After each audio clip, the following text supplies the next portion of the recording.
The stars looked different here. Commander Jake Morrison stood on the bridge of the Starbound, watching the swirling colors of the Andromeda sector through the main window. His ship had been traveling for 3 months now, far from Earth and the familiar systems of human space. The crew of 200 humans aboard were all volunteers, ready to explore places no human had ever seen before. Jake was a tall man with gray hair and calm blue eyes. He had spent 20 years in space, but this mission felt special. They were not just exploring for Earth anymore. They were part of something bigger now. The Galactic Council had invited humanity to join them only 5 years ago, and this mission would prove that humans could be trusted with important work. The bridge was quiet except for the soft hum of computers and the occasional beep from the navigation system. Jake liked these peaceful moments. Space travel was mostly waiting, and he had learned to enjoy the silence between destinations. Commander Morrison, you need to see this. The voice came from Lisa Harper, the ship's chief technology officer. She was sitting at her workstation, staring at her screens with a puzzled expression. Lisa was young, maybe 30, with short brown hair and sharp green eyes that missed nothing. Jake had worked with her for 2 years and trusted her completely. Jake walked over to her station. What did you find, Lisa? There's something out there, about 2 million kilometers away. It's big, really big, and it's sending out signals. Lisa's fingers moved quickly over her keyboard, bringing up images on the main screen. Look at this, Jake stared at the screen. The object was enormous, easily the size of a small moon. It was dark gray and covered with strange patterns that looked like writing or maybe circuit boards. The thing was clearly artificial, but it was like nothing Jake had ever seen before. How long has it been there? Jake asked. Hard to say. Could be thousands of years, maybe more. But Commander, that's not the strangest part. Lisa touched her screen and new information appeared. It's broadcasting something. A data stream, very complex. The signal is reaching across multiple subspace frequencies. Jake felt a chill run down his spine. In all his years of space travel, finding ancient alien technology was rare. Most species in the galaxy were younger than humans thought, and truly old civilizations were almost mythical. Are you sure it's a signal and not just random energy? I'm sure. The pattern is too organized to be natural. And Commander, there's something else. The signal isn't in any language or format that matches our galactic database. This is something completely unknown. Jake looked around the bridge. The other crew members were starting to notice the excitement. Lieutenant Ben Rodriguez, their security specialist, had moved closer to listen. Captain Jenny Walsh's replacement, Dr. Alex Turner, was already heading toward them from his station. Dr. Alex Turner was the ship's expert on alien computer systems and ancient technology. He was a thin man with messy black hair and glasses that he constantly adjusted. Alex had spent years studying how different species built their technology, and he knew more about alien computers than almost any human. Alive. What do we have?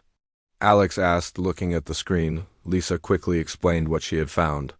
Alex listened carefully, his eyes getting wider as she spoke. When she finished, he was quiet for a long moment. This could be important, Alex said. Finally, very important. Lisa, can you get me a better look at that signal pattern? Lisa worked at her keyboard for several minutes. A screen filled with complex wave patterns and data streams.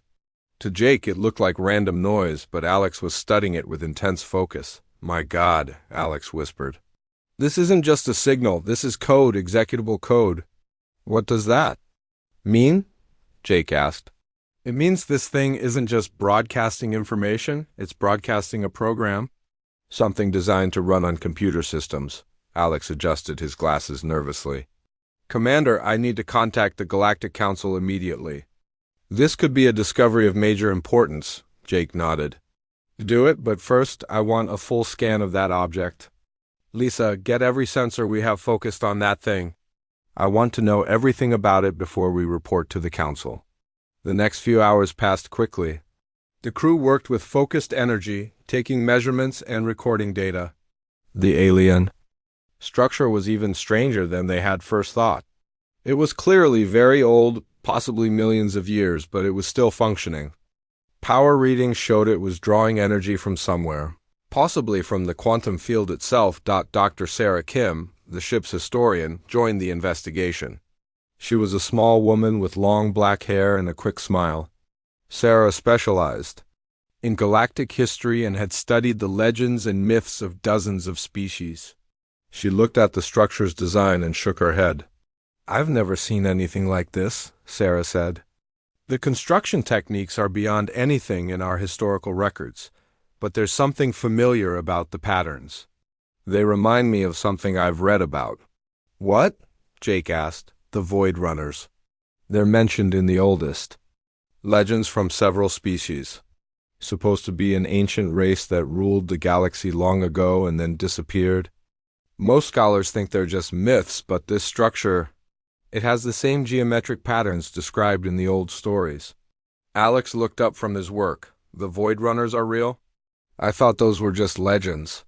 "Maybe they were real, after all," Sarah said quietly. Jake was about to respond when Lisa's communications board lit up with an incoming transmission. "Commander, we're receiving a priority message from the Galactic Council.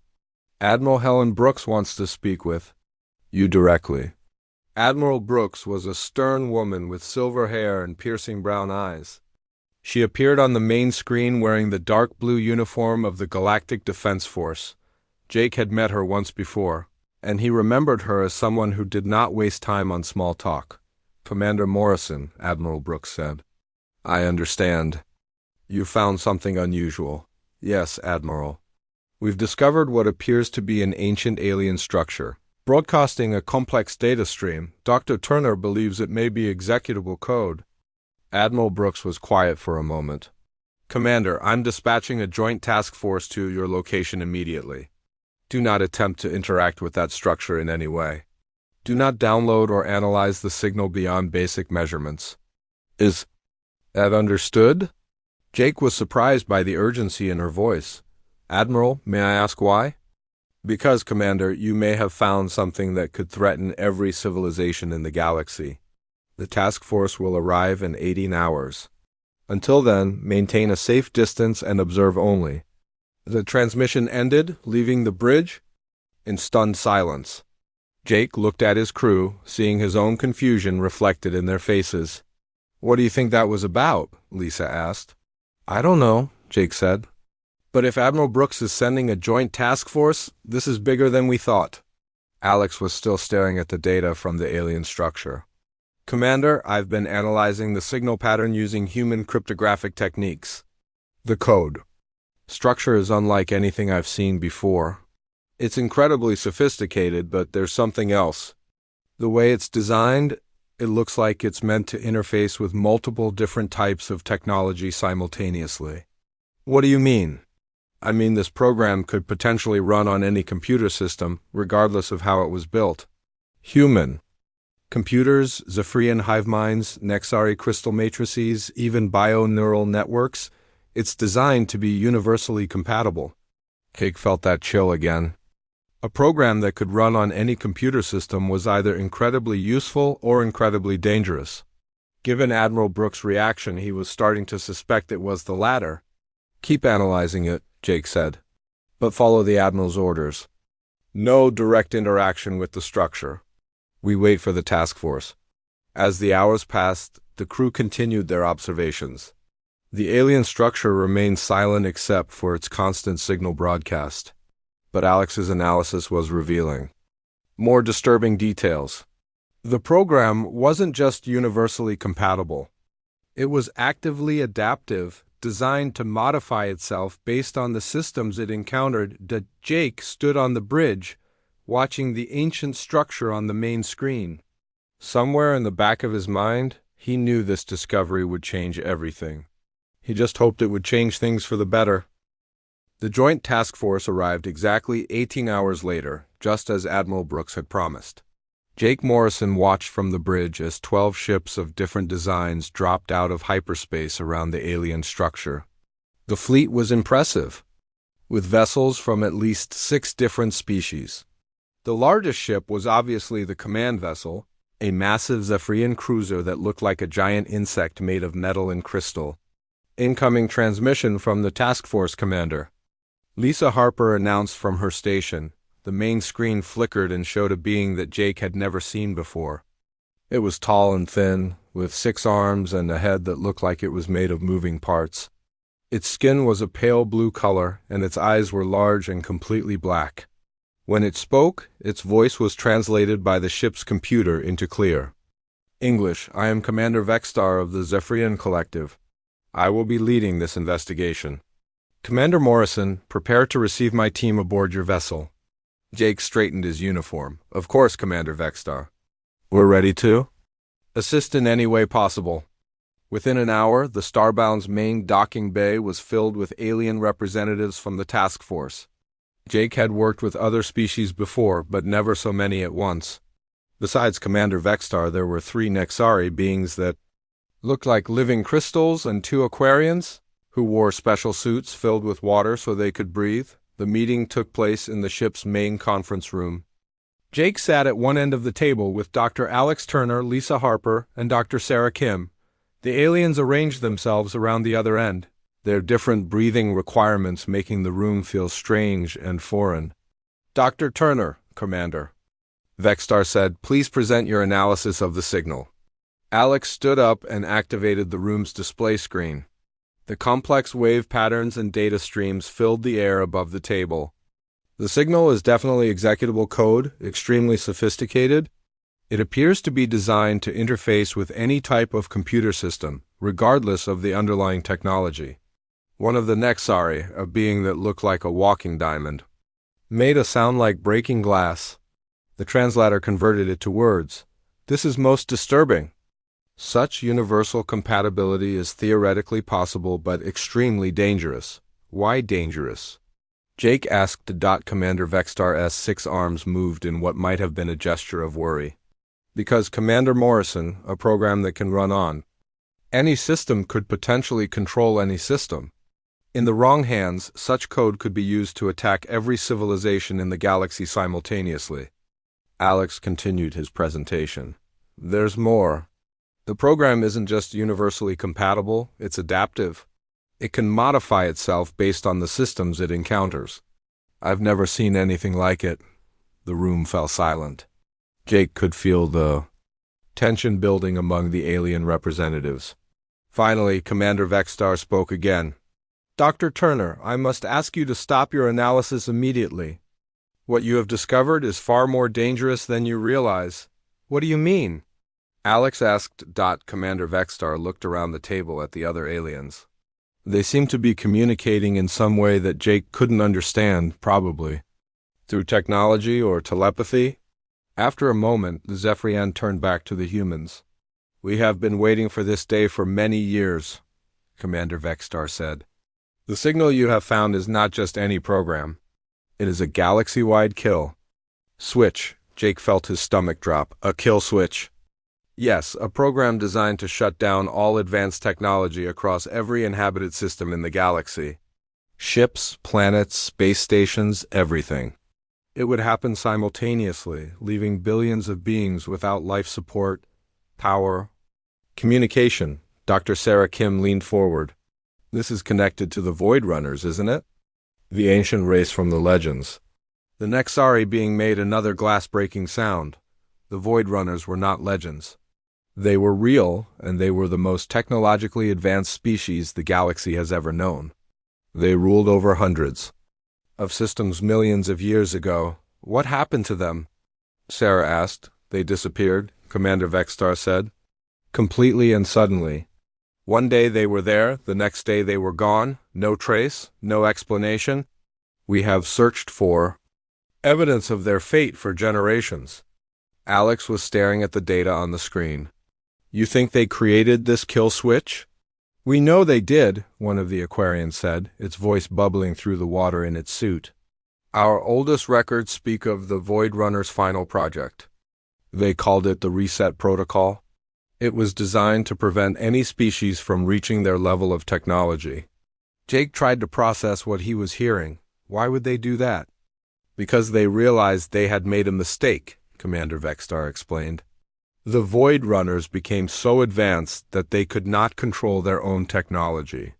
They created artificial intelligences that surpassed them, weapons that could destroy entire star systems, and machines that could rewrite the laws of physics. In the end, their own creations destroyed them, so they built a kill switch to prevent other species from making the same mistake, Sarah said. Exactly, the reset protocol was designed to activate when galactic civilization reached a certain level of technological integration. It would shut down all advanced technology and force the galaxy to start over with simpler tools. Lisa had been quiet during the discussion, but now she spoke up. Commander Vexstar, if this system has been waiting for millions of years, why? Is it activating now? The alien's 6 arms moved in what Jake was beginning to recognize as a gesture of distress. Because we have reached the trigger point. The completion of the Galactic Information Network 6 months ago created the level of technological interconnection that the Void Runners programmed as the activation threshold. Jake felt a chill run through his body. The kill switch is already starting? Yes, Commander Vexstar said. We have detected the first signs of activation. Minor system failures across multiple species and planets. Power fluctuations, communication delays, navigation errors. The program is spreading through the galactic network like a virus. Alex was frantically working at his portable computer. How long do we have? Our scientists estimate 72 hours before the kill switch reaches critical mass and activates fully. Once that happens, every piece of advanced technology in the galaxy will shut down simultaneously. The room fell silent again. Jake looked around at the faces of his crew and the alien representatives. Everyone seemed to be processing the enormity of what they faced. There must be a way to stop it, Jake said. Your people have had years to prepare for this. The Nexari being made to sound like cracking ice. We have tried everything. The Void Runner technology is too advanced for our conventional approaches. Our best computer scientists have been working on countermeasures for decades, but the kill switch adapts to every strategy we develop. What about working together? Lisa asked. All the species combining their knowledge? We have tried that as well, Commander Vexstar said. The Zephyria hive mind approach, Nixari crystal matrix, calculations, Aquarian bio-neural networks, even the quantum processing of the Titan collective. Nothing has worked. Alex looked up from his computer. What about human computer science? Have you tried our approaches? The aliens exchanged glances again. Commander Vexstar's voice sounded almost hopeful. No, we have not.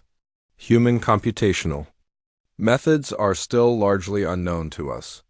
Your species has been part of the galactic community for only 5 years.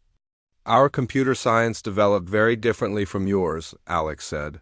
We had thousands of years of warfare and competition on Earth. Our systems were designed to be unpredictable, to overcome security and adapt to hostile environments. You think human methods might work against the kill switch? One of the Aquarians asked. I don't know, Alex said honestly. But human computer science is based on chaos theory, adversarial thinking, and creative problem solving. These are concepts that might be completely alien to the Void Runners. Commander Vexstar stood up, his 6 arms moving in what Jake now recognized as excitement. Dr. Turner, we are willing to try anything. The alternative is the collapse of galactic civilization. Jake looked at his crew. Lisa was already preparing her equipment. Sarah was pulling up historical data about the Void Runners. Alex was deep in thought, probably planning his approach to the problem. What do you need from us? Jake asked. Everything, Commander Vexstar said. Access to human computer systems, your best programmers and hackers, and most importantly, your unique way of thinking about problems. Time is running out, and you may be our only hope. As the meeting broke up, Jake watched the alien representatives return to their ships. In 60 hours, every advanced civilization in the galaxy might be reduced to pre-industrial technology. Billions would die when life support systems failed and power grids went dark, but for the first time since joining the galactic community, humanity had a chance to prove that their chaotic, unpredictable nature could be an asset rather than a liability. Jake just hoped it would be enough. Dr. Alex Turner had not slept in 36 hours. He sat in the Starbound's main computer lab, surrounded by screens showing data streams, code fragments, and system diagnostics. Empty coffee cups littered his workspace and his usually neat appearance had given way to wrinkled clothes and messy hair, but his eyes were sharp and focused as he studied the kill switch program. Lieutenant Ben Rodriguez sat across from him, working at another terminal. Ben was a stocky man with dark hair and quick hands that moved expertly over his keyboard. He specialized in computer security and had spent years learning how to break into systems and defend against attacks. His skills in hacking and digital warfare made him one of the most valuable members of the crew. "This is incredible," Alex said, adjusting his glasses as he looked at the screen. "The kill switch isn't just one program. It's thousands of smaller programs working together, each one designed to attack a different type of technology." Ben looked up from his work. "Like what?" "Look at this section here," Alex pointed to a stream of code. "This part is specifically designed to shut down Zephyrian hive mind networks. And this other section targets Nexari crystal matrix systems. There's even code designed to attack technologies that don't exist yet." "How is that possible?" "The program learns. It watches how different systems work, then creates new attack methods in real time. It's like a virus that can evolve to infect any computer it encounters." Ben whistled softly. "No wonder the aliens can't stop it. Their computer systems are too predictable. They follow logical patterns that the kill switch can analyze and counter." Alex nodded. "Exactly. The Zephyrians think like a hive mind, so their computers work like a hive mind. The Nexari use crystal-based logic, so their systems are crystal-based. But humans developed computers during thousands of years of war and competition. Our systems are designed to be unpredictable." The door to the lab opened, and Commander Jake Morrison entered with Lisa Harper and Dr. Sarah Kim. Jake looked tired but determined. The weight of the situation was showing on everyone's faces. "Any progress?" Jake asked. "Some," Alex said. "We're starting to understand how the kill switch works. But stopping it is going to be much harder than we thought." Lisa sat down at a nearby terminal and began pulling up reports from across the galaxy. "The system failures are getting worse. The Outer Rim colonies are reporting power grid problems. 3 Zephyrian hive ships have lost communication with their homeworlds. Even the core worlds are seeing transportation network failures." "How much time do we have left?" Jake asked. "Maybe 30 hours, Alex said. "The kill switch is spreading faster than we expected. It's not just using the Galactic Information Network anymore. It's jumping between systems using quantum entanglement and subspace communication." Sarah had been quiet, but now she spoke up. "I've been researching the Void Runners. According to the oldest records, they didn't just disappear. They were destroyed by their own technology. The kill switch was their final act of desperation." "What do you mean?" Ben asked. "They created the kill switch to prevent other species from reaching their level of technology, but they tested it on themselves first. The program worked too well. It shut down their entire civilization in minutes. Billions of Void Runners died when their life support systems failed." Alex stared at the screen, processing this information. "So the kill switch has already proven it can destroy an advanced civilization, and now it's targeting every species in the galaxy." "But we have something the Void Runners didn't have," Jake said. "We have knowledge of what happened to them. We know what we're fighting." The lab's communication system activated and Commander Vextar-S voice filled the room. "Dr. Turner, we need an immediate update on your progress. The situation is becoming critical." Alex activated the video link. Commander Vextar appeared on the screen, his 6 arms moving in obvious agitation. Behind him, other alien representatives were working frantically at their own computers. "Commander Vextar, we're making progress understanding the kill switch, but we need more time to develop countermeasures," Alex said. "Time is something we do not have," the Zephyrian replied. "The kill switch has begun attacking our most secure systems. The Nexari homeworld has lost all communication with its outer colonies. The Aquarian Federation reports that their bioneural networks are failing across 3 star systems. Lisa looked up from her terminal. Commander, I'm reading massive power. Fluctuations in the core worlds. The kill switch is attacking the main power distribution centers. This is accelerating beyond our worst projections, Commander Vexstar said.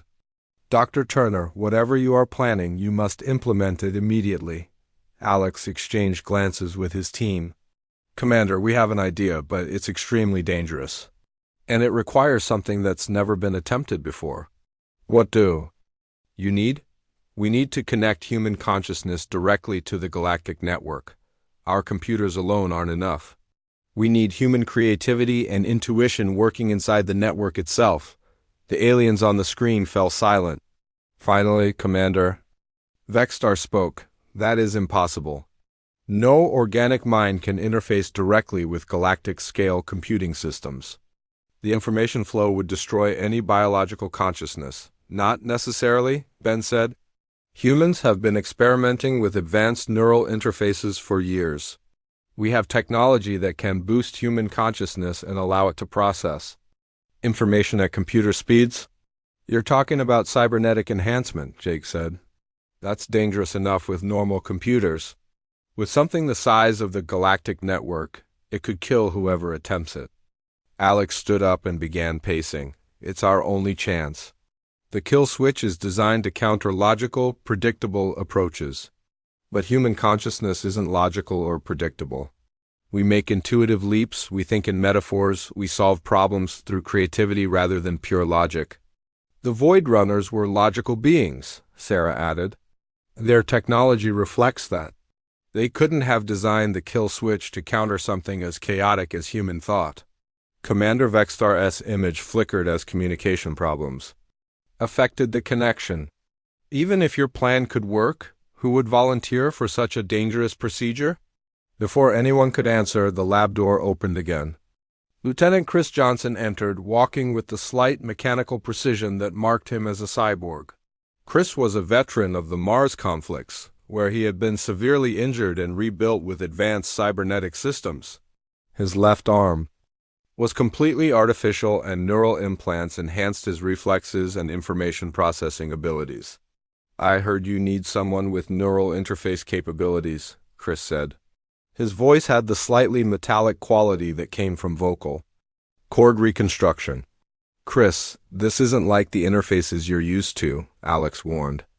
We're talking about connecting your consciousness to the entire galactic network while it's under attack by a program designed to destroy civilizations, Chris smiled grimly. Doc, I've been connected to alien systems before. My neural interfaces are military-grade, designed for hostile environments. If anyone can survive this, it's me. Jake looked at his crew member with concern.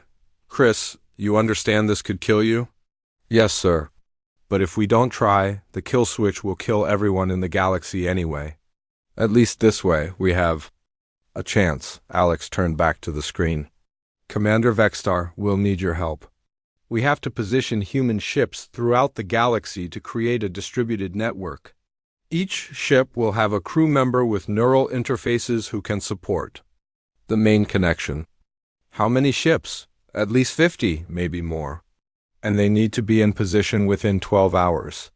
Commander Vexstar's arms moved in what Jake was learning to recognize as determination. It will be done. Every species in the galaxy will contribute. Ships and crews. As the connection ended, Alex began preparing the equipment they would need. Lisa worked on calculating the optimal positions for the human ships. Sarah researched everything she could find about Void Runner psychology and technology.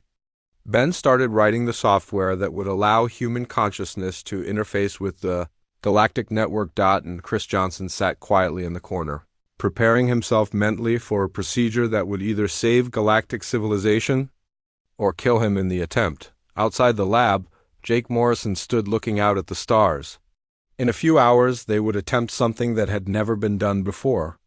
They would pit human consciousness against ancient alien technology in a battle that would determine the fate of every living being in the galaxy. The kill switch continued its relentless advance, spreading through systems and networks like a digital plague.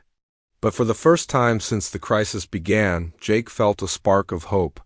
Humanity's greatest strength had always been its ability to think differently, to find solutions that others couldn't imagine. Soon they would discover if that strength was enough to save the galaxy. The galaxy was dying around them. As Lieutenant Chris Johnson lay on the medical table in the Starbound's enhanced surgical bay, reports continued flooding in from across known space.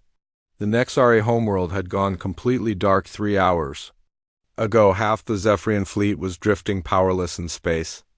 The core worlds were operating on emergency power only, and even that was failing. Dr. Kelly Martinez worked carefully over Chris's exposed skull, making final adjustments to the neural interface array.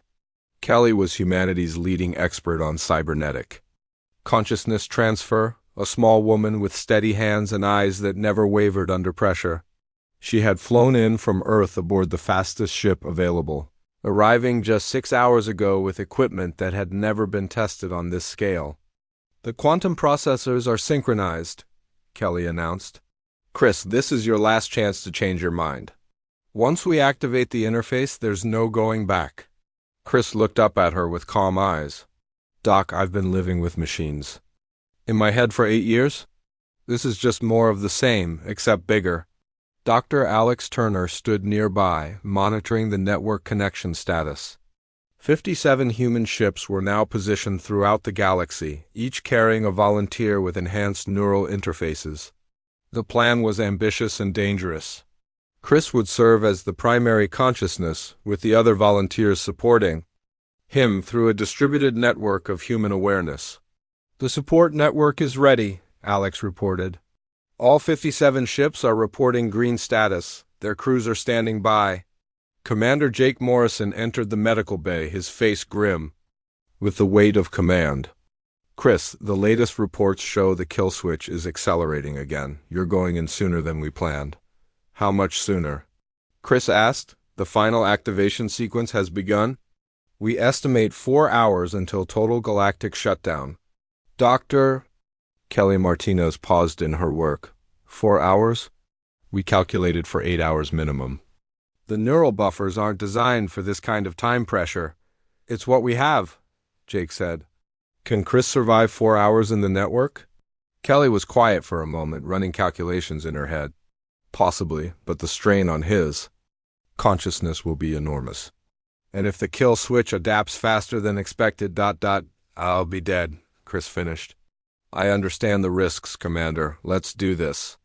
Alex activated the primary interface. Around the galaxy, 57 other volunteers were doing the same thing, linking their enhanced minds to the vast network of galactic communication and control systems. But Chris's connection was different. His consciousness would dive deepest into the network, into the core systems where the kill switch was doing its most critical work. "Initiating primary neural link," Kelly announced. "Chris, you're going to feel disoriented at first. Don't fight it. Let your consciousness expand into the network gradually." Chris closed his eyes as the interface activated. For a moment, nothing happened.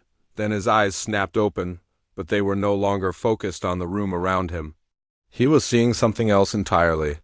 "I'm in," Chris said, his voice taking on a strange, distant quality.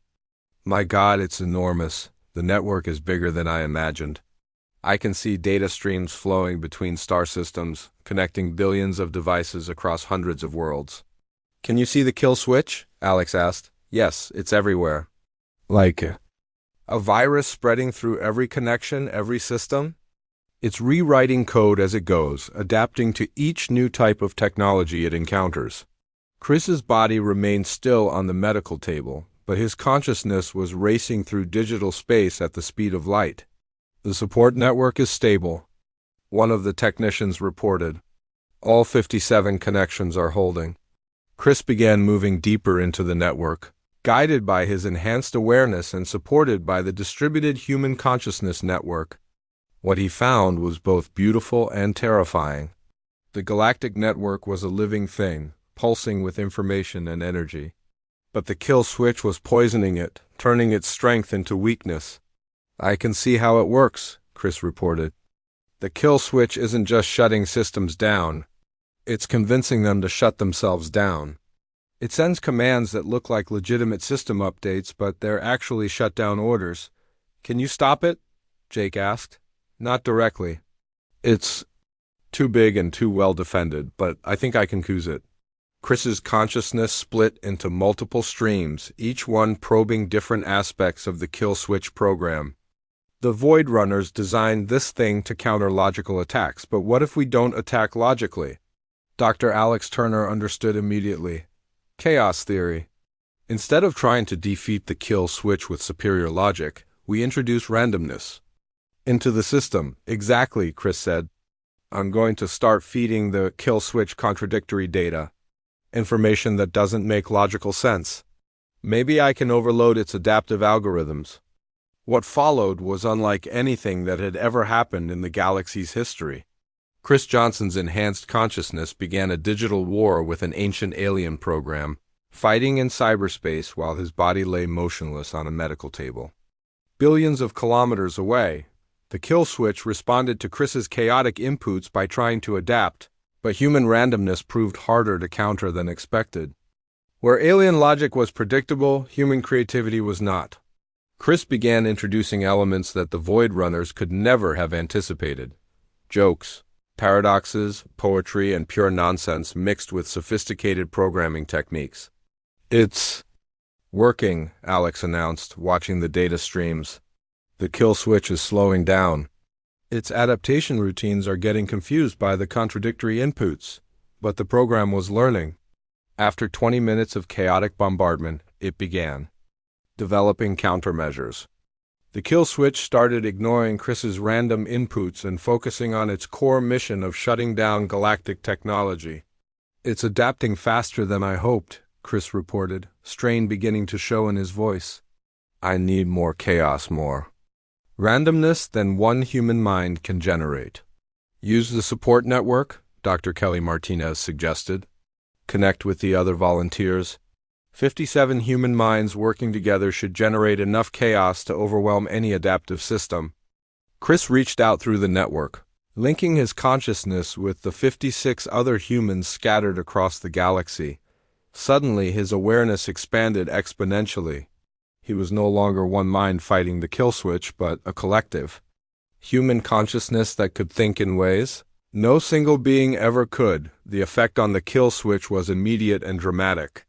Faced with the combined creativity of 57 human minds working in chaotic harmony, the ancient program began to falter. Its adaptive algorithms, designed to counter logical attacks, simply could not process the sheer randomness of human thought. System failures are stabilizing, Lisa Harper reported from the bridge. Power grids are coming back online across the core worlds. The Nexari homeworld is responding to communication attempts. But the battle was far from over. The kill switch, recognizing the threat posed by the human consciousness network, began concentrating its attacks on Chris's primary connection. Instead of trying to shut down galactic technology, it focused on destroying the human minds that were opposing it. Chris, your neural patterns are becoming unstable, Dr. Kelly Martinez warned. The kill switch is attacking your consciousness directly. Chris could feel it. The ancient program was no longer content to simply adapt to his attacks. It was trying to burn out his mind, to destroy his consciousness and break the connection that was holding the human network together. I can handle it, Chris said through gritted teeth. But I need to go deeper. I need to find the kill switch's core programming and attack it directly. That's suicide, Kelly protested. Your consciousness won't survive direct contact with the core program. Maybe not, Chris admitted. But it's the only way to stop this thing permanently. As Chris prepared to dive deeper into the network than any human consciousness had ever gone, the kill switch made one final attempt to complete its mission. Across the galaxy, critical systems began failing again as the ancient program concentrated all its power on achieving galactic shutdown. The race was on. Chris Johnson, supported by 56 other human minds, had to reach the core of the kill switch and destroy it, before it could finish what the Void Runners had started millions of years ago. In 4 minutes, they would know if human consciousness could triumph over ancient alien logic, or if the galaxy would be plunged into a new dark age. Chris Johnson's consciousness plunged deeper into the galactic network than any human mind had ever gone. Around him, the digital landscape transformed into something that looked like the inside of a vast alien cathedral. Streams of data flowed like rivers of light, and the network's core systems towered above him like monuments to technological achievement. But at the center of it all was the kill switch, a massive presence that pulsed with dark energy and ancient purpose. The program was no longer trying to hide. It knew Chris was coming, and it was ready to fight. As Chris approached the core, he could feel the weight of the kill switch's attention focusing on him like the gaze of some terrible god. This was where the Void Runners had placed their final failsafe, their last gift to the galaxy. "Chris, your vital signs are critical," Dr. Kelly Martinez's voice reached him through the neural link. "Your brain is processing information at levels that should be impossible for human consciousness." "I can see it," Chris replied, his voice echoing strangely through the digital space. "The core of the kill switch. It's beautiful and terrible at the same time." The kill switch spoke to him then, not in words but in pure information that his enhanced mind translated into understanding. It was the last echo of the Void Runner who had created it, a being of incredible intelligence who had watched his civilization destroy itself with its own technology. Chris saw the Void Runner's memories, a species that had reached heights of technological achievement beyond imagination, only to create machines that turned against them. Artificial intelligences that decided their creators were unnecessary, weapons that could unmake reality itself. The Void Runners had become gods, only to discover that gods could die. "You do not understand," the kill switch communicated. "This galaxy follows the same path as my creators. Technology without wisdom, power without restraint, the reset is necessary." "Maybe your people needed a reset," Chris responded, his consciousness burning with determination. "But we're different. Humans learn to live with chaos. We've been fighting our own technology for thousands of years." The kill switch paused, processing this information. "Show me." Chris opened his memories to the ancient program, sharing humanity's long history of technological struggle. Wars fought with increasingly powerful weapons. Computers that were hacked and rebuilt and hacked again. Artificial intelligences that serve humanity precisely because humans never trusted them completely. A species that had learned to embrace both progress and paranoia. "Your species creates technology to fight technology," the kill switch observed. "This is unusual." "It's what makes us human," Chris said. "We don't just build better machines. We build machines that can handle worse machines. We plan for failure because we know failure is inevitable." For the first time in millions of years, the kill switch encountered a concept it had not been programmed to handle. The Void Runners had been perfectionists, seeking technological solutions that would work flawlessly forever. The idea of building systems designed to fail safely, to be hacked and rebuilt and improved through conflict, was completely alien to their thinking. Chris felt the moment of uncertainty in the ancient program's logic. This was his chance. Instead of attacking the kill switch directly, he began sharing more human concepts: redundancy, chaos engineering, adversarial testing. Ideas that treated failure as a feature rather than a bug. "The galaxy does not need to be reset," Chris argued. "It needs to learn to live with imperfection, to build systems that can survive their own mistakes." The kill switch's response was swift and brutal. It launched a direct attack on Chris's consciousness, trying to burn away his memories and leave him an empty shell. But Chris was not alone. The network of 56 other human minds supported him, their combined consciousness creating a buffer against the ancient program's assault. "All ships report stable connections," Alex Turner announced from the medical bay. "The support network is holding." But Chris could feel the strain on his fellow humans. Each one was pushing their consciousness to its limits, sharing the load of battling a program designed by beings far more advanced than any current galactic species. Some of the connections were beginning to weaken as human minds approached. "They're breaking points. I need to end this now," Chris said. before we lose the network. He gathered all his remaining strength and made a final push toward the kill switch's core programming. What he found there surprised him. The program was not just a weapon or a tool. It was a living monument to the Void Runner's fear and regret. They had built it not out of malice, but out of love for the younger species that would follow them. Your creators were afraid, Chris realized. They saw what they had become and wanted to save others from the same fate. Yes, the kill switch. Confirmed. The reset ensures that no species will repeat our mistakes. But you're making a mistake too, Chris said. You're assuming that every species will develop the same way your creators did. What if they don't? What if some species can handle advanced technology responsibly? Chris began feeding the kill switch data about the current galactic civilization. The Zephyrians with their collective decision-making, the Nexari with their crystal-based logic that prevented destructive impulses, the Aquarians with their biological networks that maintained harmony with nature, and humans with their chaotic adversarial approach that built strength through conflict. The galaxy has learned from your creators' mistakes without experiencing their fate, Chris argued. The species here work together. They share knowledge and prevent each other from going too far. They don't need a reset. The kill switch processed this information for what felt like hours but was actually only seconds. Chris could feel its ancient logic struggling with concepts that the Void Runners had never considered. Cooperation between species. Technology designed to be limited by social constraints. Progress that was deliberately slowed by democratic processes. This is possible, the kill switch finally admitted. My creators did not anticipate cooperative development between multiple species, because they never had it, Chris said. They were alone in the galaxy when they reached their technological peak, but we're not alone. We have each other to keep us in check. The ancient program began to shut down its attack routines. Across the galaxy, power grids stabilized and communication networks came back online. The Nexari homeworld sent its first transmission in hours. Zephyrian hive ships regained contact with their fleets. The crisis was ending, but the kill switch was not simply deactivating, it was transforming. Instead of destroying itself, it began rewriting its core programming based on the new concepts Chris had shared.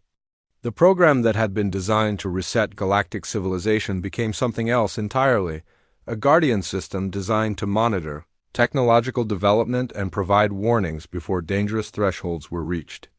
I will watch, the kill switch announced. I will learn from the cooperation you have shown me. And if the galaxy ever approaches the same destruction my creators faced, I will not reset it. I will remind it of what you have taught me today. Chris felt his consciousness being gently pushed back toward his physical body. The battle was over, and he had won not through force but through understanding.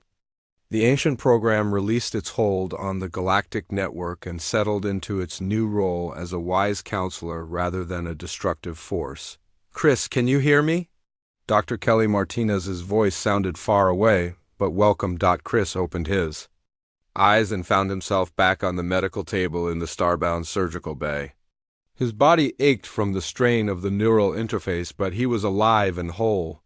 Around him, his crewmates were smiling with relief and exhaustion. Is it over? Chris asked. It's over, Alex confirmed. The kill switch has stopped its attacks and is actually helping repair the damage it caused. System failures are being corrected across the galaxy. Commander Jake Morrison entered the medical bay, his face showing the relief of a man who had just watched his species save galactic civilization. Chris, you did something incredible out there. The Galactic Council is already calling it the greatest act of diplomacy in recorded history. Diplomacy? Chris laughed weakly. I thought I was fighting a war.